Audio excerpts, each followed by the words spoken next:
25 सखीचं प्रेम मनात जपत याज्ञिकीलाही हृदयात जागा द्यायची. हळूहळू आपल्या नात्याला वेळ देऊन आयुष्यात सोबत पुढे जाऊ असा विचार करत आपलं काम करायला रिशान निघून गेला. आज त्याला प्रेमाची चाहूल पुन्हा एकदा लागली होती, जी त्याने मोकळ्या मनाने स्वीकारली, आणि सखीच्या प्रेमाची ओढ जी त्याला परत याज्ञिकीकडे खेचत होती. त्यानंतर तिथलं शूट पूर्ण होण्यासाठी अजून काही दिवस गेले. तोपर्यंत सगळी व्यवस्था करून रिशान याज्ञिकीला घेऊन स्पेन फिरवत होता. नंतर त्यांची सगळी टीम पुढचा 1 महिना फ्रान्स, इटली, आइसलँड, ग्रीस अशा वेगवेगळ्या देशात फिरत होती. या काही दिवसांमध्ये वेगवेगळ्या देशात जाऊन असे काही थरारक गेम तर याज्ञिकी खेळलेच, पण सोबत रिशानचा नवनवीन रूप तिला समजत. किती प्रेम होतं त्याचं निसर्गावर, आणि भटकंतीची सुद्धा केवढी आवड होती त्याला. जिथे जाईल तिथल्या प्रत्येक भागाची माहिती होती त्याला. प्रत्येक खेळ त्यानं आधीच खेळलेला होता. त्याला पाहिलं की तिला काव्य आठवायचा. तो पण किती भरभरून बोलायचा ह्या सगळ्या गोष्टींबद्दल, ज्या गोष्टी फक्त काव्याचे बोलणं ऐकून तिला माहिती झाल्या होत्या. त्या सर्व गोष्टी आज रिशान सोबत ती जगत होती. आधी तिला कुठेतरी वाटलेलं की रिशान तिचा काव्य असेल, पण मनात आलं असं कितीतरी लोक आहेत जे टीम मध्ये असेच रिशान सोबत नेहमी ऍडव्हेंचर गेम्स खेळतात. मग 2 व्यक्तींमध्ये असं साम्य तर असूच शकतं, पण या ट्रिप मध्ये काही गोष्टी तिला चांगल्याच लक्षात आलेल्या. माणूस स्वतःला कितीही ग्रेट, हुशार समजू दे, पण अजूनही निसर्गापुढे तो शूद्रच आहे. स्पेन नंतर रिव्हर राफ्टिंग करायला नोस रिव्हरला इटली येथे पोहोचले. खळखळत्या पाण्यात एका बोटीत बसून आपल्या कडेच्या राफ्ट त्या प्रवाहात नदी पार करायची. प्रवाहासोबत तर जायचं, पण बुडण्यापासून स्वतःला वाचवायचं. त्या पाण्यात टिकून राहायचं. जसं की आयुष्यात आपल्या भावनांचाही असाच खळखळाट असतो ना. सुख, दुःख, आनंद, रुसणं, रडणं, या आयुष्याच्या प्रवाहात आपल्याला पण या सगळ्यांसोबत टिकून राहायचं. हेच तर हा गेम सांगत नसेल, तिला वाटून गेलं होतं. रिशानच्या आणि बाकी टीमच्या साथीनं हा चित्तथरार गेम तिनं पूर्ण केला. पुढे काही दिवसांनी विंड सर्फिंग करायला फ्रेसोनिसी, ग्रीस या ठिकाणी पोहोचले. विंड सर्फिंग करताना वाऱ्याच्या वेगासोबत समुद्रावर आपली दिशा बदलत योग्य तो समतोल साधणं म्हणजे आयुष्यात येणाऱ्या कटू गोड प्रसंगासोबत आपल्या आयुष्याची दिशा बदलून जीवनाचा समतोल राखायचा. हेच तर हा गेम सांगत नसेल, तिला वाटून गेलं. पडत धडपडत कसं तरी याज्ञिकीनं आधी रिशानच्या मदतीनं आणि नंतर एकटीनं विंड सर्फिंग केलं. यावेळी मात्र आपण आनंद व्यक्त करताना थोडं भान ठेवलं होतं. स्कुबा डायव्हिंग नंतर घडलेला प्रसंग आठवून आत्ताही मनात कुठेतरी गुदगुल्या झाल्या. काही दिवस ग्रीसमध्ये फिरून नंतर त्यांनी आपला मोर्चा फ्रान्सकडे पॅरासेलिंग करायला वळवला. ठराविक कापडाच्या बलूनला बांधले गेलेलो आपण आणि एक दोर पाण्यात फिरणाऱ्या बोटीला बांधलेला. बोटीत फिरणारा आपल्याला पुढे पळवत असतो आणि हवेवर तरंगणारा बलून आपल्याला खाली बुडवण्यापासून वाचवत असतो. त्या बोटीप्रमाणे वेळही असाच आपल्याला त्याच्या मागे पळवत असतो. त्यावेळी आपलं शिक्षण, आपले विचार, आपली मेहनत आपल्याला स्थिर ठेवते. हेच तर हा गेम सांगत नसेल, तिच्यातल्या लेखिकेला पुन्हा असं काहीतरी वाटू. हाही अनुभव किती छान होता. तिला वाटणारी पाण्याची भीती आणि त्यात जरासा उंचपणा. त्यामुळे हा गेम मध्ये सुद्धा रिशान तिच्या मागेच होता. मी आहे सोबत. त्याने विश्वास दिल्यावर ती या गेम साठी तयार झाली होती. पोटात गोळा तर येत होता, पण घाबरल्यावर मोठ्याने ओरडलं की आपोआप भीती कमी होत होती असं वाटायला लागलं. शेवटी तर मज्जा यायला लागली होती. भीती आणि आनंद यांचा उत्तम मेळ या खेळात बसला होता. पुढचं डेस्टिनेशन होतं आइसलँड. क्विड बायकिंग करायला सगळे आइसलँडला पोहोचले. निसर्गाने नटलेला हा देश जेवढा सुंदर तेवढाच खतरनाक सुद्धा होता. क्विड बायकिंग म्हणजे खडतर रस्ते, कधी उभा चढ तर कधी उतार, कधी पाणी तर कधी चिखलानं माखलेली वाट. हा अवघड पल्ला बाईकवर बसून पार करायचा. आयुष्यात पण कधी अवघड प्रसंग येतात, विचित्र लोक भेटतात, कोणी त्रास देतं, कोणी दूर जातं. तेव्हा या बाईकच्या हँडल प्रमाणे आपल्या मनाचा हँडलही आपल्याच हातात असतं. कुठे ब्रेक मारून थांबायचं, कुठे सुसाट पळायचं, हेही आपणच ठरवायचं असतं. जो हे धाडस करतो तोच तर आयुष्याची शर्यत जिंकतो. शारीरिक क्षमतेचा कस काढणारा हा गेम याज्ञिकीला मात्र खेळायला जमत नव्हतं. कधी बाईक चालवलीच नव्हती. इथेही बिचारीला रिशानच्या गाडीवर बॅक सीट वरती बसून बायकिंगचा आनंद घ्यावा लागला. त्यानंतर सगळे पुढच्या ठिकाणी म्हणजेच बुडपेस्ट हंगरी या ठिकाणी पॅराशूट रायडिंगला पोहोचले. कापडाचा फुगा आणि त्याला बांधलेले आपण वाऱ्याच्या मदतीने आकाशात उडायचं. तुम्ही बिनधास्त आकाशात झेप घ्या, आम्ही आहोत तुम्हाला सांभाळायला. फक्त असं काही चुकीचं वागू नका की तुमच्या सोबत आम्ही पण खाली जाऊ. या फुग्याप्रमाणे आपले आई वडील पण हेच सांगत असतात ना नेहमी, असं तिला वाटून गेलं यावेळी. आतापर्यंत रिशानवर विश्वास चांगलाच बसला होता. काहीही झालं तरी रिशान आहे सांभाळायला असं म्हणत यावेळी ती न घाबरता स्वतःच ती राईड करायला पुढे आली. रिशानही सोबत होता. काहीशी त्याच्या मिठीतच असलेली ती त्याच्या सोबत या निरभ्र आकाशात मुक्त होऊन पक्ष्यांप्रमाणे विहार करत होती. लहानपणापासून आकाशात उडायची इच्छा आज पूर्ण झाली होती. उडतानाही हळूहळू ती गुणगुणत होती. पंछी बनो उड़ते फिरू मस्त गगन में, आज मैं आजाद हूँ दुनिया के चमन में. हो मेरे जीवन में चमका सवेरा, ओ मिटा दिल से वो गम का अंधेरा.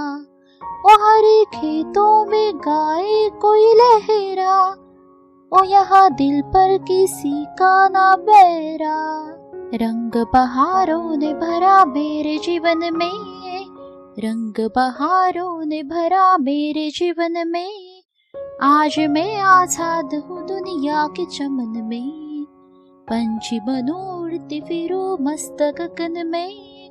आज मैं आजाद हूँ दुनिया के चमन में. उडण्याचा एक हा नवा अनुभव आपल्या आठवणींच्या काठोड्यात जमा करत सगळे पुढच्या रायडिंगसाठी निघाले. बंजी जम्पिंग करायला न्यूझीलंडला पोहोचले. पायाला एक दोरी बांधून झोकून द्यायचं स्वतःला खोल दरीमध्ये, फक्त त्या एका दोरीवर विश्वास ठेवून.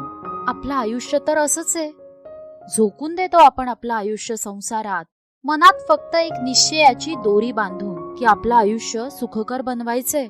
हेच तर हा गेम सांगत नसेल. तिने पण त्या दोरीप्रमाणे रिशानच्या मैत्रीवर विश्वास ठेवून स्वतःला झोकून दिलं होतं या आयुष्याच्या खेळात. आता शूटिंगचा शेवटचा टप्पा आला होता, जो स्वित्झर्लंडमध्ये मॅटरहॉर्न हा पर्वत सर करून पूर्ण होणार होता. मॅटरहॉर्न म्हणजे युरोपमधलं सगळ्यात उंचावर असलेल्या पर्वतांमधील एक बर्फाच्छादित पर्वत, जो हिमनद्यांसाठी प्रसिद्ध आहे. ट्रेकिंग आणि क्लाइम्बिंग करण्यासाठी बेस्ट ऑप्शन. सगळे मॅटरहॉर्नच्या पायथ्याशी पोहोचले. खाली थांबून सगळ्यांना काही दिवस बर्फात चढण्याचे बेसिक ट्रेनिंग दिलं गेलं. पण या टीम मध्ये याज्ञिकी आणि अजून काही लोक नवीन होते. एवढा उंच पर्वत चढायला लागणारी प्रॅक्टिस त्यांची नव्हती, त्यामुळे फक्त मोजकेच लोक वर जाणार होते. पण याज्ञिकीचा हट्ट होता. इतक्या दिवसात तिने रिशान सोबत बरेच काही ऍडव्हेंचर गेम्स खेळले होते. भीती बऱ्यापैकी कमी झाली होती, त्यामुळे आत्ताही रिशान सोबत वर जावं असं तिला वाटत होतं. अदू, माझी इच्छा आहे तुला वरती घेऊन जाण्यासाठी, पण तुझं ट्रेनिंग अजूनही पूर्ण नाही झालेलं. अशा चढाईसाठी आपण नंतर परत कधीतरी नक्की येऊ इथे, पण आता तू इथे बेस कॅम्पवर थांबणार आहेस, ओके? मला वाटतंय की मी हे करू याज्ञिकी रिशानकडे बघून त्याला म्हणते. तुझ्यातला हा विश्वास मला पाहून खरंच खूप छान वाटतंय, पण आपली एक चूक जीवावर बेतू शकते ना, आणि मलाही रिस्क अजिबात नकोय. त्यामुळे तू वर येत नाहीयेस हे फायनल. त्याने जरा थोडंसं खडसावूनच समजावलं आणि मग ती खाली थांबण्यासाठी तयार झाली. 2 दिवस चढण्यासाठी लागणार होते. वातावरण खराब झालं तर एखादा दिवस अजून वाढण्याची शक्यता होती. त्याच्या सोबत शूटिंग साठीचं सामानही सोबत घेऊन जायचं होतं. क्लाइम्बिंग साठी निघालेली टीम आता एका ठिकाणी जमली होती. बाकी लोकही त्यांना निरोप द्यायला कॅम्प बाहेर उभे होते. अदू, वर गेल्यावर कदाचित आपला संपर्क होणार नाही, पण प्रॉमिस मी, तू इथे तुझी काळजी घेशील, माझी इथेच वाट पाहशील. याज्ञिकीने फक्त होकारार्थी मान हलवली. त्याला असं जाताना पाहून तिचं मन भरून आलं होतं. मनाला एक हुरहुर जाणवत होती. त्यापेक्षाही जास्त चैत्राली ताईंनी सांगितलेली त्याच्या जीवाला या काही दिवसात धोका आहे ही गोष्ट तिच्या मनाला जास्त सलत होती. तिने त्याला मनवण्याचा खूप प्रयत्न केला होता, तिला सोबत घेऊन जाण्यासाठी, पण तो तयारच झाला नाही. आणि तुम्ही नका जाऊ म्हणलं तरी तो स्वतःही तिथे थांबू शकत नव्हता. काय करावं, कसं त्याला थांबवावं तिला समजतच नव्हतं. त्याला खरं काय कारण आहे हे ती सांगू पण शकत नव्हती. रिशान पुढे जाऊ लागला, पण परत मागे फिरून त्याने तिच्या कपाळी ओठ टेकवले. काही वेळ तिच्या कपाळी आपले कपाळ टेकवून तो तिला अनुभवत होता. तिच्यापासून मिळणारी सकारात्मक ऊर्जा जणू स्वतःच्या मनात साठवत होता.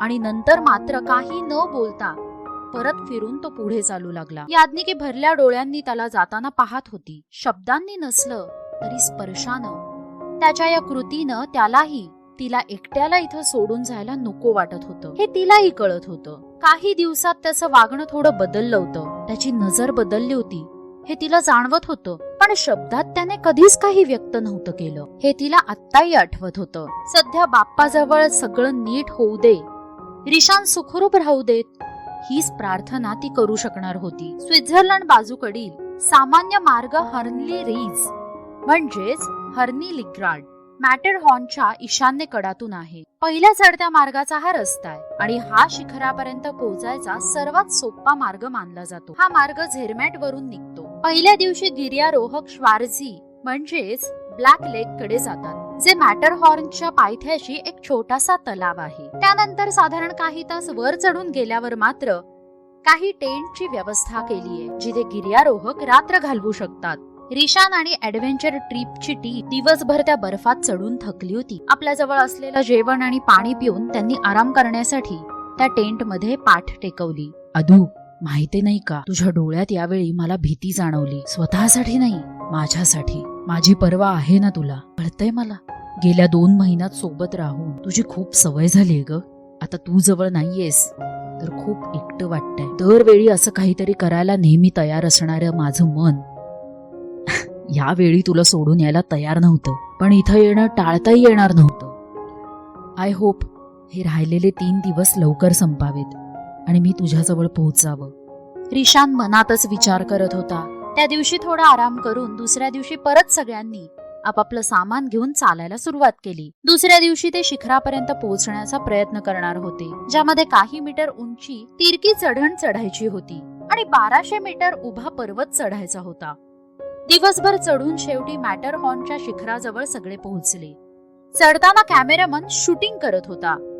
वातावरण तर खूपच छान होतं, त्यामुळे काही जास्त अडचणी सुद्धा नाही आल्या. टीम मधले सगळेच या सगळ्यांसाठी फिजिकली फिट असल्याने आतापर्यंतचा प्रवास व्यवस्थित पार पडला होता. शिखरावर पोहोचल्यावर रिशानने काही फोटो क्लिक केले अदूला दाखवायला. थोडा वेळ थांबून सगळे परत खाली उतरू लागले. दिवस मावळला होता. त्याने जरी जास्त फरक पडत नसला तरी शरीर थकलं होतं, त्यामुळे त्यांनी तिथेच थोडी सपाट जागा पाहून टेंट लावले. ती रात्रही नीट पार पडली. पण सकाळ होता होता वातावरणात बदल घडू लागला. जोराचे थंड वारे वाहू लागले. कदाचित हिमवादळ येणार होतं. इथे अचानक असं वातावरणात बदल होत राहतो सगळ्यांनाच माहिती होतं, पण आता काय करावं सगळ्यांना कळत नव्हतं. एकतर ते उंच कड्यावर मध्येच थांबले होते. खाली उतरणं सुद्धा अवघड होतं आणि इथं थांबणं सुद्धा धोक्याचं होतं. इकडे बेस कॅम्पवर ही याज्ञिकी रिशानच्या वाटेकडे डोळे लावून बसली होती. 2 दिवसात तिच्या मनाची घालमेल अजूनच वाढली होती. कितीही पॉझिटिव्ह विचार करण्याचा प्रयत्न केला तरी मनात नको नको ते विचार फिरकत होते. गुरुजींनी दिलेला आयुष्यभर तुम्ही सोबत राहाल हा आशीर्वाद आठवून ती रिशानला काही होणार नाही असं सांगून आपल्याच मनाला समजावत होत. पण अचानक बेस कॅम्पवर एकच धावपळ होऊ लागली. कोणी ओरडून फोनवर सूचना देत होतं, तर कोणी कोणाला पुढे काय करायचं हे सांगत होतं. याज्ञिकी सुद्धा पळत बाहेर आली. तिच्या टीम मधल्या मेंबर कडून तिला समजलं की वातावरण अचानक बदललंय म्हणून. वर हिमवादळ तयार होण्याची दाट शक्यता आहे. कॅम्पवर पण जोर जोराचे वारे वाहू लागले होते. हे ऐकून तर तिच्या अंगातलं अवसानच गळालं. ती पटकन खालीच बसली. डोकं सुन्न झालं होतं. डोळे बंद केले तर रिशान दूर जाताना तिला दिसत होता आणि ती त्याला थांबवण्याचा प्रयत्न करत ओरडत होती. एक टीम मेंबरनं तिला हलवून भानावर आणलं. तशी ती एकदम हडबडून जागी झाली. मॅम प्लीज, अशा पॅनिक होऊ नका. आपली टीम अजूनही सेफ आहे. संपर्क होतोय अजूनही. ते एकदम नीट असतील, पण आपल्याला त्यांना मदत पोहोचवावी लागेल. रोजी याज्ञिकीला धीर देत होती. आता मात्र याज्ञिकीला थोडा धीर आला. रिशानला माझी गरज आहे. पूर्ण टीमला मदतीची गरज आहे. मला असं हिम्मत हरून नाही चालणार.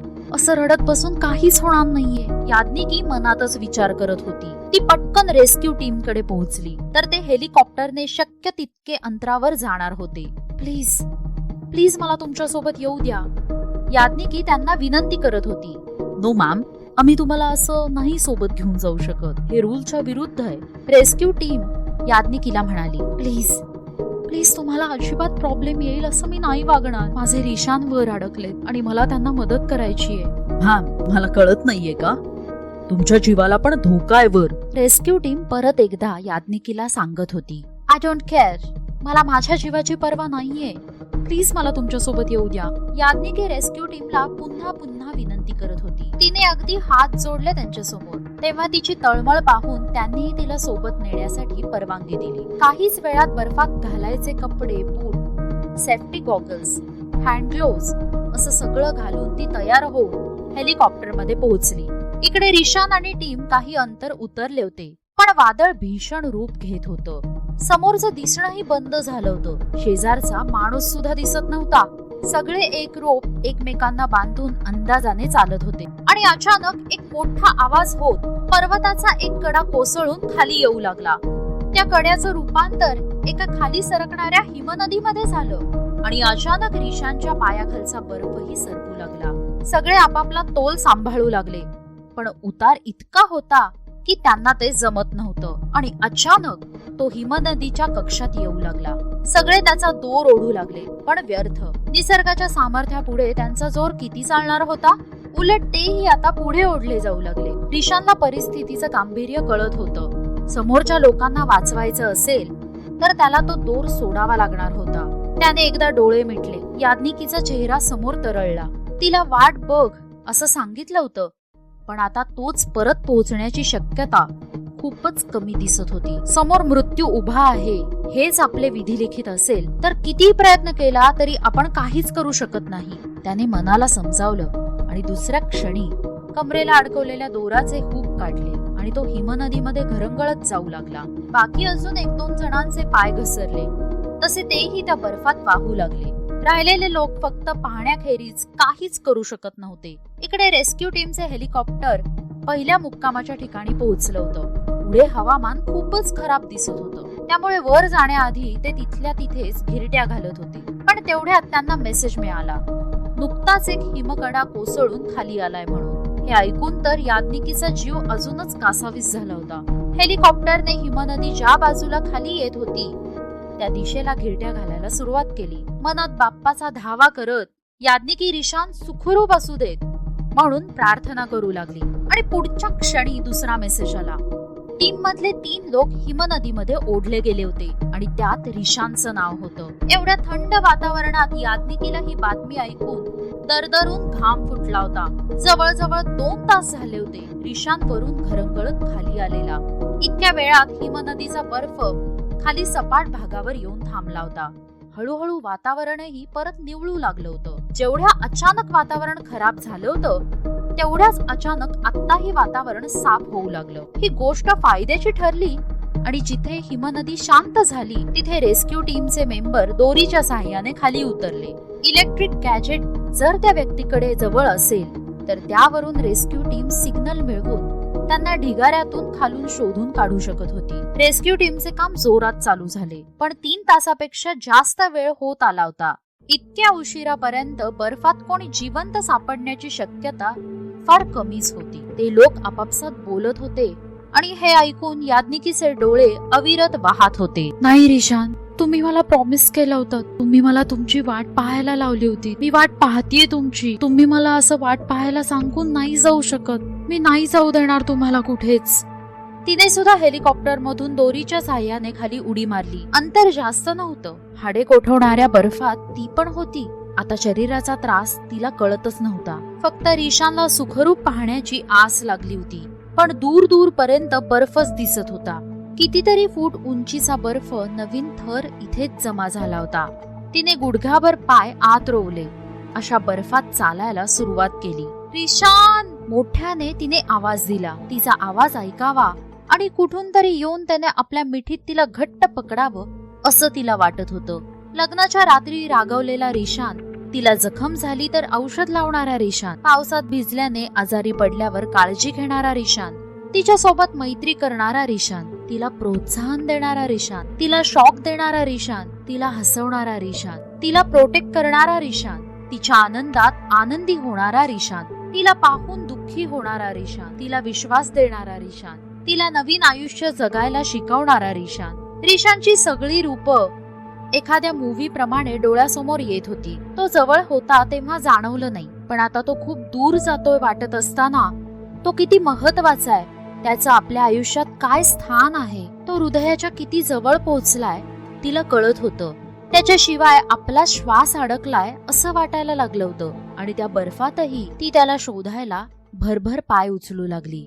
एका रेस्क्यू मेंबरच्या हातातलं गॅजेट बीप बीप आवाज करायला लागलं. तशा सगळ्यांच्या नजरा तिकडे वळाल्या. पटकन बाकी लोकांनी हळूहळू तिथला बर्फ बाजूला करायला सुरुवात केली. याज्ञिकीच्या हृदयाची धडधड वाढली होती. काही वेळात कोणीतरी असल्याच्या खुणा दिसू लागल्या आणि एका इसमाला 3 फूट खोल बर्फातून बाहेर काढण्यात आलं. रेस्क्यू टीम मधले डॉक्टरने त्याला तपासलं आणि त्यांनी नकारार्थी मान हलवली. त्यांनी याज्ञिकीला पुढे बोलवलं, त्या व्यक्तीची ओळख पटवायला. भयंकर भीती वाटत होती तिला. जड पावलांनी ती हळूहळू पुढे आली. बर्फात राहिल्याने बॉडी पांढरी फट्ट पडली होती. तरी जरा लक्षपूर्वक पाहिल्यावर तिच्या लक्षात आलं, हा विल्सन आहे, शूटिंग करणारा कॅमेरामन. ती झटक्यात मागे सरकली. कोणाच्या मृत्यूवर आनंद होऊ नये, पण तिला थोडासा आनंद झाला, कारण समोर तिचा रिशान नव्हता. हा विल्सन आहे तिनं सांगितलं.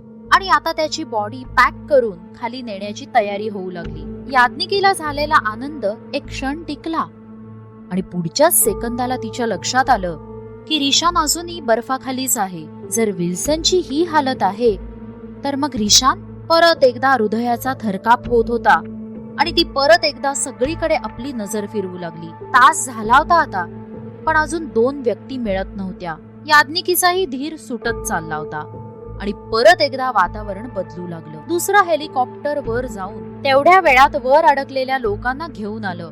पण आता रेस्क्यू टीमला इथून निघावं लागणार होतं. मॅम, आपल्याला इथून निघावं लागेल. परत एक वादळ तयार होतंय, नाहीतर आपणही यात अडकू, रेस्क्यू टीम मेंबर याज्ञिकीला म्हणत होता. पण रिशान अजून सापडलेले नाहीयेत. याज्ञिकी त्याच्यासोबत बोलते, हा, पण आता आपल्याला त्यांना शोधायला वेळ नाहीये. तसंही इतक्या उशीरपर्यंत बर्फात कोणी जिवंत असणं तेही अवघडच आहे. त्यामुळे आम्ही हे शोधकाम इथेच थांबवून परत जाण्याचा निर्णय घेतलाय. रेस्क्यू टीम मेंबर याज्ञिकीला म्हणाला, नाही, तुम्ही असं लोक नाही करू शकत. रिशानला आपल्या मदतीची गरज आहे. याज्ञिकी पुरती घाबरून गेली होती. मॅम, मी तुमच्या भावना समजू शकतो, पण बी प्रॅक्टिकल. आता आपला जीव धोक्यात येऊ शकतो. तुम्ही प्लीज चला आमच्या सोबत. नाही, तुम्हाला जायचं तर जावा. मला माझ्या रिशानला शोधायलाच हवं. त्यांना सोबत घेतल्याशिवाय मी कुठेच जाणार नाहीये, ती निर्धाराने म्हणाली. आणि पुढे त्या रेस्क्यू टीम मेंबरचं अजिबात न ऐकता ती परत त्या बर्फात वाट काढू लागली. रेस्क्यू टीम मेंबर सुद्धा हतबल झाला होता, पण तोही काहीच करू शकत नव्हता. रिशान, कुठे आहात तुम्ही? मला माहितीये तुम्ही जिवंत आहात. माझं मन मला सांगतंय, पण माझाही आता धीर सुटत चाललाय. परत एक वादळ येतंय. हे लोक पण परत चाललेत. मला भीती वाटते आता. या ना परत. सांगा तरी कुठे आहात तुम्ही? डोळ्यातले अश्रू पुसत ती सैरभैर होत होती. तेवढ्यात तो रेस्क्यू टीम मेंबर परत जवळ आला. मॅम, चला ना तुम्ही, आत बसा. आपल्याला इथून लगेच निघावं लागेल. तिचं मात्र त्याच्या बोलण्याकडे अजिबात लक्ष नव्हतं. एक ओळखीची फिलिंग येत होती. रिशान इथेच कुठेतरी आहे. मन ग्वाही देत होतं. हीच तर त्यांची प्रेमाची ताकद होती, ज्यामुळे आतापर्यंत ते अनोळखी असून सुद्धा जवळ होते. आणि आता परत एकदा प्रेमाचे अंकुर हृदयात उमलत होते. मग इतक्या जवळ असल्यावर तर त्याला न पाहता सुद्धा त्याची चाहूल, त्याचा आजूबाजूला असणं ती ओळखू शकत होती. तिने एका ठिकाणी बसून हाताने बर्फ बाजूला करायला सुरुवात केली. तो रेस्क्यू टीम मेंबर वेड्यासारखा तिच्याकडे पाहत होता आणि एक क्षण तिला त्या बर्फात रंगीत काहीतरी दिसलं. इथे काहीतरी आहे, इथे कोणीतरी आहे, ती ओरडली. आणि रेस्क्यू टीम मेंबरने लक्षपूर्वक पाहिलं तर त्या पारदर्शक बर्फात खाली ऑरेंज कलर दिसत होता. त्याने पटकन बाकी लोकांना आवाज दिला, तसे तेही तिथला बर्फ बाजूला करू लागले. याज्ञिकीने डोळे बंद करून बाप्पाचा धावा करायला सुरुवात केली होती. तीही हाताने बर्फ बाजूला करत होती. आणि काही वेळात त्या व्यक्तीला बाहेर काढण्यात आलं. त्याला पाहिलं आणि याज्ञिकी ओरडलीच, रिशान! तिथल्या लोकांना बाजूला करून तिनं त्याचं डोकं आपल्या मांडीवर ठेवलं. रिशान, रिशान, डोळे उघडा प्लीज. रिशान! त्याचा चेहरा पांढरा फटक्क पडला होता. शुद्ध पण हरपली होती. त्याला या स्थितीत पाहून तिला काहीच सुचत नव्हतं. ती फक्त त्याला घट्ट धरून बसली होती. मॅम प्लीज चेक करू द्या त्यांना. तिला थोडं बाजूला करत डॉक्टरांनी त्याला चेक केलं. He is alive but very conscious. डॉक्टरना असं म्हणलं आणि याज्ञिकीचा जीव भांड्यात पडला. याज्ञिकी एक लव्ह स्टोरी अशीही भाग 26. त्याचा चेहरा पांढरा फटक पडला होता. शुद्ध तर कधीच हरपली होती. त्याला ह्या अवस्थेत पाहून तिला काहीच सुचत नव्हतं. ती फक्त त्याला घट्ट धरून बसली होती. मॅम प्लीज चेक करू द्या त्यांना. डॉक्टरांनी याज्ञिकीला रिक्वेस्ट केली. तिला थोडं बाजूला करत डॉक्टरांनी त्याला चेक केलं. He is alive but very cautious. डॉक्टरांनी असं म्हणलं आणि याज्ञिकीचा जीव भांड्यात पडला. त्याला पटकन उचलून हेलिकॉप्टरमध्ये घेण्यात आलं. अजून एक जण खालीच होता, पण आपला जीव वाचवायचा असेल तर इथून जावं लागेल म्हणून रेस्क्यू टीम याज्ञिकी आणि रिशानला घेऊन लगेचच बेस कॅम्पकडे निघाली. त्याला तिथल्याच एका हॉस्पिटलमध्ये ऍडमिट करण्यात आलं. इतका उशीर बर्फाखाली राहिल्यामुळे त्याच्या शरीराचं तापमान कमी झालं होतं. अंगावर बर्फात घालायच्या कपड्यामुळे तो वाचला होता इतक्या वेळ. त्याच्यात हायपोथर्मियाची लक्षणं दिसून येत होती. जर त्याला हायपोथर्मियानं ग्रासलं तर त्यांचं शरीर काही अंग कायमचं निकामी झालेलं असतं. काही वेळ ट्रीटमेंट करून डॉक्टरांना त्याच्या शरीराचं तापमान वाढवण्यात यश मिळालं होतं आणि धोका तर सध्या तरी टळलाय असं सांगितल्यावर याज्ञिकीच्या जीवात जीव आला. तो दिवस तर असाच गेला. दुसऱ्या दिवशी रिशानला शुद्ध आली. डोळे किलकिले करून उघडले तर त्याच्या बेडवर डोकं ठेवून याज्ञिकी झोपली होती, त्याचा हात हातात घेऊन. जणू आता त्याला कुठेच जाऊन देणार नव्हती ती. त्याच्या चेहऱ्यावर हलकसं हसू आलं. कदाचित हे दृश्य परत पाहायला मिळेल की नाही असं त्याला वाटलेलं, पण तो जिवंत होता. तिच्या बोटांमध्ये आपली बोटं गुंफत त्यानं आपली पकड घट्ट केली होती. त्याची थोडी हालचाल झाली आणि याज्ञिकी पटकन उठली. तिने त्याला पाहिलं आणि क्षणात तिच्या चेहऱ्यावर हसू फुललं. Rishan, are you okay? तिने पटकन त्याच्या गालावर हात ठेवून विचारलं. त्याने नजरेनेच होकार दिला. मी डॉक्टरांना बोलवून घेऊन येते. ती उठून बाहेर जाणारच तर तिचा हात त्याच्या हातात गुंतला होता. तिने सोडवण्याचा प्रयत्न केला पण त्याने नाही सोडला तिचा हात. ती प्रश्नार्थक नजरेने त्याच्याकडे पाहत होती. त्याने हळूहळू उठायला सुरुवात केली तसं पुढे येत याज्ञिकीने त्याला उठायला मदत करू लागली. काय करताय तुम्ही हे? अजूनही तुम्हाला बरं वाटत नाहीये? ती पुढे बोलूपर्यंत ती त्याच्या मिठीत सामावली होती. थोडं उठून त्याने तिला जवळ ओढलं होतं. भेदरलेलं मूल घाबरून आईच्या कुशीत शिरावं असं तो तिला बिलगला होता. मृत्यूची गळाभेट घेऊन तो परत आला होता. तिनेही मग मायेने त्याच्या डोक्यावरून हात फिरवला. कितीतरी वेळ तो तिला बिलगून तसाच बसला होता. पहिल्यांदा काल इतकी भीती वाटली होती, मृत्यूची नाही, कदाचित तुझ्यापासून दूर जाण्याची. रिशान मनातच म्हणत होता.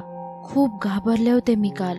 एक क्षणाला वाटायला लागलं होतं की मी गमावलं की काय तुम्हाला. तुम्ही माझ्यासाठी काय आहात त्या एका क्षणानं सांगितलंय मला. याज्ञिकी मनातच बोलत होती. तिच्या डोळ्यातले अश्रू त्याच्या खांद्यावर पडले. तेव्हा कुठेतरी आपली मिठी त्याने सैल केली. त्या उबदार मिठीत दोघांनी आपल्या मनातली भीती कमी केली. नाहीतर कालचा दिवस दोघांसाठी काळा दिवस होता. मी आहे इथेच, फक्त डॉक्टरांना बोलवतेय. तिनं उठून एक बटन प्रेस केलं आणि काहीच वेळात एक नर्स आणि डॉक्टर आत आले. त्यांनी रिशानला चेक केलं. ही इज ऍब्सोल्युटली फाईन नाव. आता आउट ऑफ डेंजर आहेत. शरीरावर काही जखमा आहेत, त्या औषधांनी भरून निघतील. थोडा विकनेस जाणवेल, त्यामुळे त्यांची काळजी घ्या. डॉक्टर इतकं बोलून निघून गेले. तिने आधाराने रिशानला उठवून बसवलं. तुम्ही इतक्या वेळ बर्फाखाली, खूप त्रास झाला असेल ना हो तुम्हाला? तिला त्याचा त्रास आठवून सुद्धा रडायला येत होतं. शब्दही नीट फुटत नव्हते तिच्या तोंडातून. अदू, मी ठीक आहे, प्लीज रडू नकोस ना. मी एकदा वाचलं होतं. एकदा असाच एक व्यक्ती बर्फाखाली जिवंत मिळाला होता. तर त्याने बर्फात अडकत्या वेळी आपल्या हातानं आणि पायानं थोडं खड्ड्यासारखं केलं होतं, जेणेकरून त्याला श्वास घेण्यासाठी हवा राहील. मी पण तसंच केलं आणि काही वेळ श्वास घेऊ शकलो, पण नंतर श्वास घेणं अवघड व्हायला लागलं होतं. दम अडकून बीपी वाढायला लागलं होतं आणि डोळ्यांसमोर अंधारी यायला लागली. तो सांगत होता, पण त्याचा झालेला त्रास तिच्या डोळ्यात जाणवत होता. मी तुम्हाला आता कुठेच जाऊन देणार नाहीये, कधीच. रडत रडत तिनं लहान मुलासारखं हट्ट करत ती म्हणाली. त्यावेळी तिचा तो क्यूटनेस पाहून त्याच्या चेहऱ्यावर मात्र हसू आलं. या एका घटनेने त्यांच्या शूटिंग ट्रिपला गालबोट लागलं होतं. पण तरीही हे काम असं रिस्की असतं हे सगळ्यांनाच माहीत असल्याने कुणीही कसलाच आक्षेप घेतला नाही. विल्सनचा कॅमेरा मिळाला होता आणि त्याचं शेवटचं काम म्हणून त्याला गौरवण्यासाठी हीच व्हिडिओ क्लिप तो शोमध्ये वापरणार होता. रिशान सोबत असलेल्या तिसऱ्या व्यक्तीचा मृतदेह मात्र नाहीच मिळाला. तो दिवस हॉस्पिटलमध्येच गेला. बाहेर वादळाची परिस्थिती अजूनही भयंकर होत होती, त्यामुळे सगळेच बेस कॅम्पमध्ये अडकून पडले होते. संध्याकाळी डॉक्टरांनी परत एकदा त्याला चेक करून डिस्चार्ज दिला. त्यापूर्वी याज्ञिकी परत एकदा डॉक्टरांच्या केबिनमध्ये गेली. डॉक्टर, काही काळजी करण्यासारखं नाहीये ना? याज्ञिकीने डॉक्टरांना विचारलं. काळजी करण्यासारखं काही नाहीये, पण हो, काळजी घेण्याची गरज आहे. अजून बाहेर वातावरण थंड आहे आणि रिशानची बॉडी अजूनही खूप अशक्त आहे. कदाचित हवेतला हा थंडावा त्याला सहन नाही होणार, त्यामुळे त्याचं शरीर जास्तीत जास्त उबदार ठेवावं लागेल. जर पुन्हा हायपोथर्मियाची लक्षणं आढळली तर त्याच्या जीवावर बेतू शकतं. त्यामुळे गरज पडली तर तुला तुझी बॉडी हीट त्याला द्यावी लागेल. डॉक्टर असं म्हणताच याज्ञिकेला थोडी काळजी वाटायला लागली. पण आपण रिशानला काहीच होऊ द्यायचं नाही हा विचार करत ती रिशान जवळ पोहोचली. त्यांचा टीम मेंबरही मदतीला आला होता. दोघांच्याही मदतीनं रिशान बेस कॅम्पच्या त्यांच्या रूमवर आला.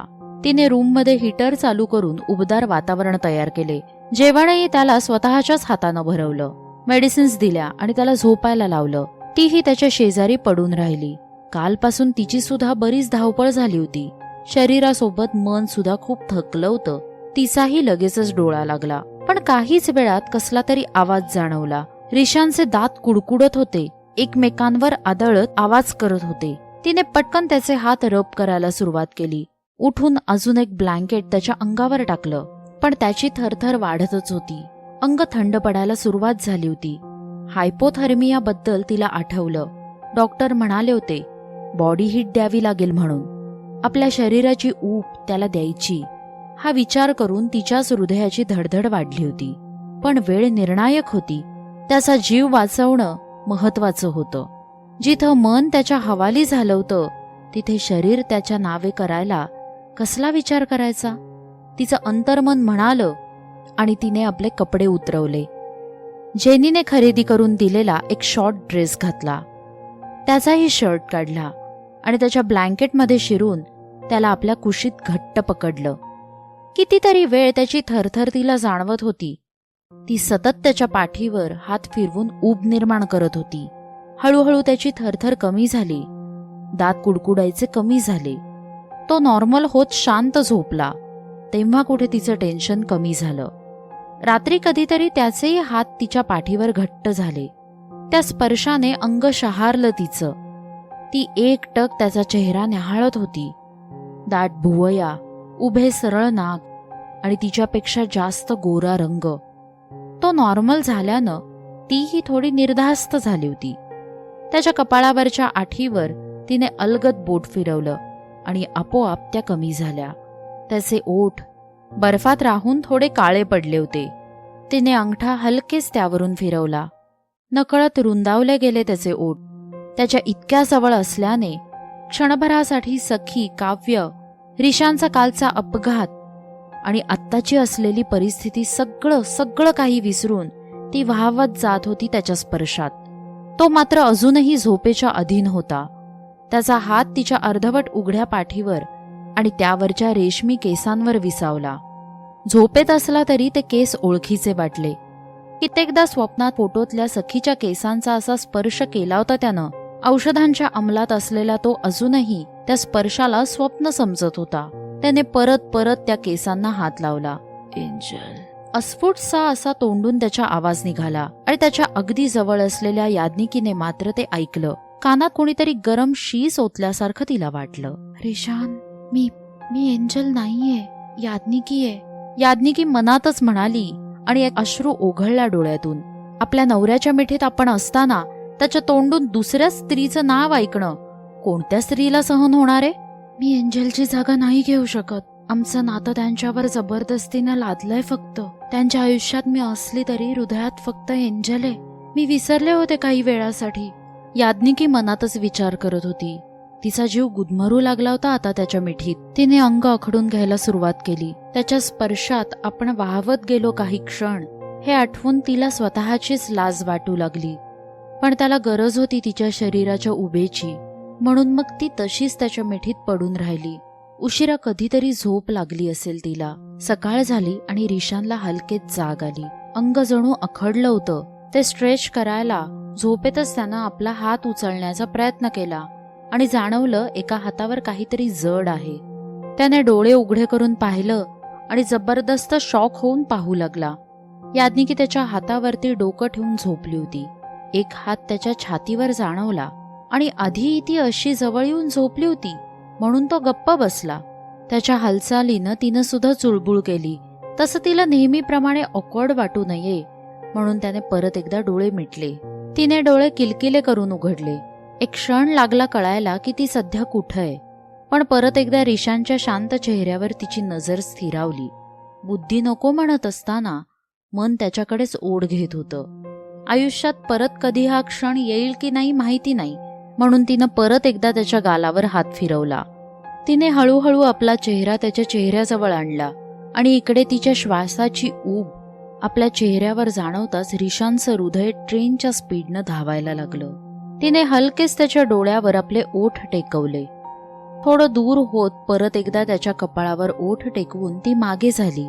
रिशान हरवत होता स्वतःला तिच्या स्पर्शात. काही सेकंद गेले त्याला जाणवायला की ती दूर झालीये त्याच्यापासून. त्याने खाडकन डोळे उघडले तर ती बेडवरून उठून पाठमोरी उभी बाथरूमच्या दिशेने चालली होती. त्याला जाणून घ्यायचं होतं ती आता काय वागत होती ते. अदू, त्याने बेडवरून उठत तिला आवाज दिला आणि ती जागीच थिजली. आवाज देऊनही ती मागे वळाली नाही म्हणून तोच पुढे आला. अदू, त्याने परत पुढे येत तिचा हात दंडाला पकडून तिला स्वतःकडे वळवलं आणि तो परत एकदा शॉक झाला. एका क्रॉप टॉप आणि शॉर्ट्स मध्ये ती उभी होती. केस मोकळे आणि थोडे मेसी झाले होते. तो पहिल्यांदा तिला या वेशात पाहत होता. कमालीची सुंदर दिसत होती ती त्याला. त्याची नजर तिला न्याहाळत होती. ती मात्र बेचैन होत लाजेने पाणी पाणी झाली होती त्याच्या अशा पाहण्यामुळे. कुठेतरी लपून बसावं नाहीतर अदृश्य व्हावं असं तिला वाटत होतं क्षणभर. समोरच्या आरशात त्याला त्याचं प्रतिबिंब दिसलं आणि त्याच्या लक्षात आलं त्याच्याही अंगावर फक्त पॅन्टच आहे. तिची झुकलेली नजर पाहून त्याला कसं रिॲक्ट व्हावं कळत नव्हतं. तिलाही आधी बोलावं की आधी आत पळून जावं कळत नव्हतं. पण एक वेळ अशी आली की स्वतःला सावरत ती मागे वळाली आणि तेवढ्यात रिशाननं तिचा हात पकडून तिला स्वतःजवळ खेचलं. काय झालं रात्री? तिच्या कानात तो हळूच कुजबुजला. तुम्ही आजारी म्हणजे तुम्हाला थंडी वाजत होती. मग मी माझी बॉडी हीट दिली. तिचे शब्द घशात अडकले होते कारण त्याचा हात तिच्या सपाट पोटावर विसावला होता. एक सुखाची लहर स्पर्शून गेली त्याला. त्याच्यासाठी, त्याच्या जीवासाठी ती जवळ आली होती आणि मघाशी तिच्या ओठांचा स्पर्श, तिचं स्वतःहून असं जवळ येणं आठवलं आणि हे सगळं हवंहवंसं वाटू लागलं. त्याने तिला अजूनही जवळ ओढलं. त्याच्या छातीवर तिची पाठ टेकली गेली. तिच्या पोटावर हात घट्ट झाले त्याचे उष्ण श्वास तिच्या हृदयाची धडधड वाढवत होते. त्याचा स्पर्श तिच्या मनात प्रेमाची सरगम छेडत होता. त्याने तिच्या मानेवर आपले ओठ टेकवले तेव्हा तिचं थरथरणारं अंग त्यालाही जाणवलं. तिच्या त्या रेशीम केसांचा सुगंध त्याने मनात साठवला परत. तिचं मन आणि शरीर पुन्हा एकदा विरघळत होतं त्याच्या स्पर्शात. पण बुद्धी बंड करत होती. यावेळी मात्र बुद्धी जिंकली आणि ती झटक्यात त्याचा हात बाजूला करत ती पुढे झाली. त्याला वाटलं की ती लाजली म्हणून त्याने परत तिचा हात पकडला. पण तिने जेव्हा मान वर करून त्याच्याकडे पाहिलं तेव्हा तिच्या डोळ्यात पाणी होतं. ती नजरेने मला जाऊ द्या असं म्हणत होती आणि झटक्यात त्याची पकड सैल झाली. त्याच्या चेहऱ्यावरचे भावही बदलले. तिच्या डोळ्यातलं पाणी तिला हे आवडलं नाहीये सांगून गेलं. तो तिला पुढे काही बोलणार इतक्यात ती बाथरूममध्ये निघून गेली होती. त्याने हताशपणे डोक्यावरून हात फिरवला. त्याला कळत नव्हतं मगाशी स्वतःहून जवळ आलेली ती आता माझ्या जवळ जाण्याने का अशी वागली असेल. याज्ञिकीने बाथरूममध्ये येऊन शॉवर खाली रोखून ठेवलेलं रडू मोकळं केलं. तोंडावर हात ठेवून ती आपलं रडू दाबत होती. सॉरी रिशान, मी तुमच्या प्रेमाच्या लायक नाहीये. चैत्राली आई बरोबर म्हणाल्या होत्या. माझं तुमच्या आयुष्यात असणं तुमच्या जीवावर बेतणारं ठरलं. ते तर बाप्पाची कृपा की तुम्ही ठीक आहात. पण मी तुमच्या आयुष्यात राहूनही टांगती तलवार नाही तुमच्या डोक्यावर सतत ठेवू शकत. आणि आता तुमच्या डोळ्यात मी तेच प्रेमाचे भाव पाहिलेत जे मला तुमच्या डोळ्यात इच्छा असूनही कधीच पाहायचे नव्हते. आज माझ्या आयुष्यातला सगळ्यात सुंदर दिवस आहे. आजपर्यंत तुमच्या डोळ्यात माझ्यासाठी मी काळजी पाहिली होती, विश्वास पाहिला होता. पण आज मी तुमच्या डोळ्यात माझ्यासाठी प्रेमाचे भाव पाहिलेत. क्षणभर तिचं मन सुखावलं होतं. तुमची स्पर्शाची भाषा तुमच्या मनाची माझ्याकडे असलेली ओढ सांगत होती. पण माझ्या नशिबात कदाचित कोणाचंच प्रेम नाही लिहिलेलं, ना काव्याचं ना तुमचं. नाही रिशान, नका गुंतू तुम्ही माझ्यात, त्रास होईल तुम्हाला. तिने डोळे पुसून स्वतःला आवरलं. बाहेर यायचा अजिबात धीर होत नव्हता. पण असं किती वेळ आत बसून राहणार, म्हणून ती बाहेर आली तर जणू रिशान तिच्या वाटेकडे लक्ष ठेवून होता. तो लगेच तिच्या जवळ आला. अदू, आय एम सॉरी, मी हर्ट केलं ना तुला? तो नजर झुकवत म्हणाला. तिनं मात्र मान वर केली नाही. तिच्या डोळ्यातलं पाणी त्याला दिसून द्यायचं नव्हतं. ती रस्ता बदलत बाजूला जाऊन कपाटातले कपडे उगीच नीट ठेवू लागली. अदू, मी वाहवत गेलो, चुकलं माझं. मला संयम नाही ठेवता आला माझ्या भावनांवरती. तू रागव मला, पण बोल ना काहीतरी. तुझा बोला सहन नाही होत मला, प्लीज. तो कळकळीने बोलत होता. त्याच्या नजरेतला अपराधीपणा पाहून तिला आपल्याच वागण्याची लाज वाटायला लागली. त्याच्या हृदयाशी बिलकुल तुमचं काही चुकत नाहीये असं सांगावंसं वाटत होतं, पण तसं वागता सुद्धा येत नव्हतं. तिने त्याला टाळायला परत एकदा आपली वाट बदलली आणि उगीच बेडवरचा आवरलेला पसारा परत आवरायला लागली. त्याला मात्र हळूहळू राग येत होता तिचा. त्याने हाताला धरून परत तिला स्वतःकडे वळवलं. इथे माझा जीव निघतोय आणि तू मूग गिळून गप्प बसलीयस. कम ऑन यार, dam it, speak up something. तो रागात म्हणाला. इट्स ओके, कधी कधी भावनेच्या भरात होतात अशा चुका. तुम्ही विसरून जा, मीही विसरून जाईन. त्याचा वाढलेला आवाज पाहता ती हिम्मत एकवटून म्हणाली. चुका? तुला माझ्या जवळ येणं चूक वाटते? प्रेम करतो तुझ्यावर. मला तू हवीयेस माझ्या आयुष्यात, मनानेही आणि शरीराने सुद्धा. किती दिवस मनात असलेली गोष्ट आज ओठांवर आलीच शेवटी. एवढं बोलून त्याने तिला जवळ घेत तिच्या ओठांवर ओठ टेकवणार इतक्यात तिने त्याला दूर केलं. पण तो तिला सोडायला तयार नव्हता. पूर्ण जोर लावून तिने त्याला दूर ढकललं आणि सणसणीत कानाखाली लावून दिली त्याच्या. एका बाजूला तोंड झालं होतं त्याचं. गालावर हात ठेवून उभा होता तो. काय करताय रिशान तुम्ही? प्रेम करतो मी तुझ्यावर आणि तूही मला पसंत करतेस, मग का मला अशी दूर करतेस? स्वर किंचित हळवा झाला त्याचा. एकदा सखीला गमावलं होतं आणि आता याज्ञिकी, ती पण त्याला दूर सारत होती. प्रेमाला आसुरलेल्या त्याला तिचे त्याच्यापासून दूर होणं सहन होत नव्हतं आणि त्याचा संयम ढळला आणि त्याने पुन्हा आपल्या स्पर्शातून परत एकदा प्रेम व्यक्त करण्याचा प्रयत्न केला. पण तिनं काय केलं? कानाखाली मारली त्याच्या. हो, मी पसंत करते तुम्हाला, पण फक्त पसंत करते, प्रेम नाही.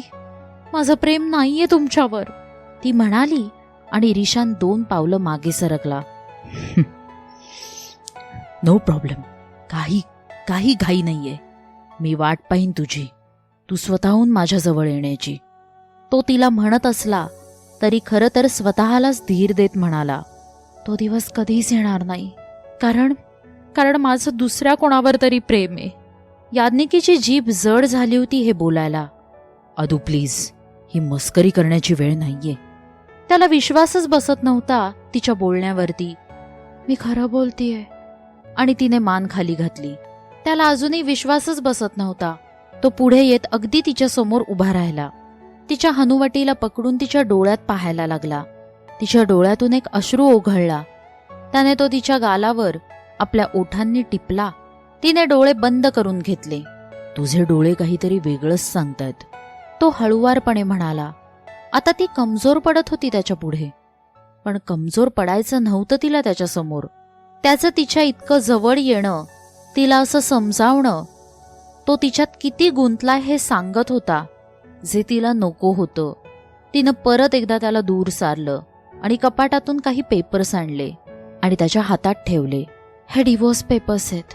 माझं तुमच्यावर कधीच प्रेम नव्हतं, ना कधी होईल. माझं दुसऱ्या कोणावर तरी प्रेम आहे, म्हणून हे डिवोर्स पेपर्स बनवून घेतले होते मी आधीच. जे खूप दिवस झाले तुम्हाला साईन करायला द्यायचे होते. प्लीज साईन करा आणि मोकळं करा मला या जबरदस्तीच्या नात्यातून. जीव गुदमरतोय माझा तुमच्यासोबत. तो अतिशय डोळे विस्फारून पेपर पाहत होता. ठळक अक्षरात तिचं आणि त्याचं नाव लिहिलं होतं. त्याने पेपर बाजूला टाकले आणि पुन्हा तिला जवळ ओढलं. त्याच्या पकडीने कळत होतं त्याला किती राग आलाय तिचा. प्रेम नाही, जीव गुदमरतोय.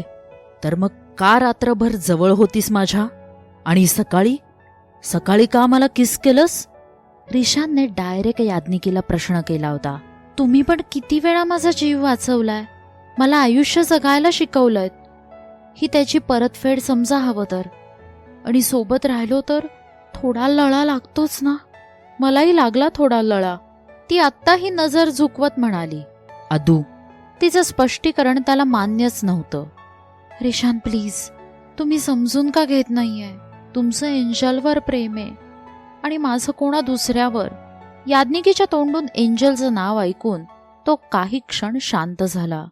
जसं आपल्या मनामध्ये आपल्या आयुष्यात एंजल होती किंवा आहे, तसं याज्ञिकीच्या आयुष्यातही कोणी असेल हे नाकारता येत नाही. हा विचार करूनच त्याचा धीर सुटत होता. आता इथून जायची वेळ आलीये. रिशानच्या आयुष्यातून जायची वेळ आलीये. याज्ञिकी समजून गेली होती आणि तिने पटकन आपल्या बॅगेत हाताला येतील ते कपडे भरून त्याच्या समोर आली. मला माफ करा रिशान, तुम्ही माझे खूप चांगले मित्र आहात. तुम्ही माझ्यावर विश्वास ठेवून आयुष्यात पुढे यायला मला खूप मदत केलीये. पण मी नाही प्रेम करू शकले तुमच्यावर. I am so sorry. मला जायला हवं आता. डोळ्यातलं पाणी रोखून ठेवलं तिनं. प्लीज आदू, मी नाही जगू शकणार तुझ्याशिवाय. त्याने तिचा हात पकडत तिला थांबवण्यासाठी शेवटचा प्रयत्न केला. आणि मी तुमच्यासोबत नाही जगू शकणार. तिने आपला हात त्याच्या हातातून सोडवून घेतला आणि ती झपझप पावलं उचलत बाहेर पडली. इकडे रिशान सुन्न झाला होता. तो तसाच गुडघ्यावर खाली बसला. प्रेमविरहाचं दुःख दुसऱ्यांदा मिळालं होतं, कदाचित ह्यावेळी जरा जास्तच. बाहेरचं वातावरण साफ झालं होतं. तिने कॅब घेऊन एअरपोर्टकडे धाव घेतली, पण आता सहन होत नव्हतं. तिने ड्रायव्हरला गाडी बाजूला घ्यायला लावली. समोर दुरून दिसणारा मॅटरहॉर्न पर्वत होता. इथूनही दृश्य एकदम सुंदर दिसत होतं, पण मनामध्ये आक्रोश सुरू होता. ती तिथेच एका बाकड्यावर बसली. आपला चेहरा ओंजळीत घेऊन मोठमोठ्यांना रडू लागली.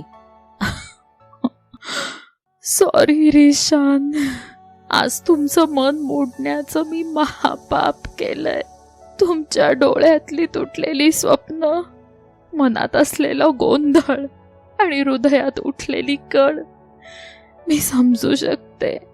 मी पण खूप प्रेम करते तुमच्यावर. म्हणूनच तुम्हाला गमावण्याला मी खूप घाबरते. तुम्ही जवळ नसलात तरी कायम तुम्ही माझ्या सोबत असाल, माझ्या हृदयात. मला प्रेम करायला काव्यानं शिकवलं असलं तरी प्रेम जगायला तुम्ही शिकवलंत. मी पण हतबले, नाही राहू शकत तुमच्या सोबत. माझं जवळ असणं तुम्हाला हानिकारक आहे. डोंट वरी, मला विश्वास आहे तुमची एंजल म्हणजे अनिका तुम्हाला नक्की छान सांभाळेल. ती सांभाळून घेईल तुम्हाला. आणि मुंबईत तिकडे तर सगळी फॅमिली आहे. तुम्ही लवकरच विसराल मला. तुम्ही खरंच विसरून जाल मला. हा विचार करून परत एकदा तिला वाईट वाटलं. पण आता फ्लाईटची वेळ होत होती, त्यामुळे स्वतःला सावरून ती परत गाडीत येऊन बसली आणि एअरपोर्टच्या दिशेने निघाली. इथे रिशान बराच वेळ तिथेच बसून होता. त्याचा फोन वाजला आणि तो भानावर आला. तू भेटल्यापासून एकदाही असं वाटलं नाही की तू दुसऱ्या कोणावरती प्रेम करते. का नाही रिशान? आठव, सुरुवातीला ती किती दुःखी, शांत, अबोल असायची. तिचं पण लग्न असं जबरदस्तीनं लावून दिलं असेल म्हणून तर ती जगायची उमेद हरवून बसली होती का? त्याचं दुसरं मन म्हणालं. माहिती नाही का आदू, अजूनही विश्वासच बसत नाहीये तुझ्या बोलण्यावरून. तुझे शब्द एक असले तरी तुझे डोळे, तुझा स्पर्श काहीतरी वेगळं सांगत होता. तू जबाबदारी आणि आता जीव आहेस ग माझा. मी असंच तुला नाही जाऊ देणार. त्याने सुद्धा अंगावर कपडे चढवले आणि तिला शोधायला बाहेर पडला.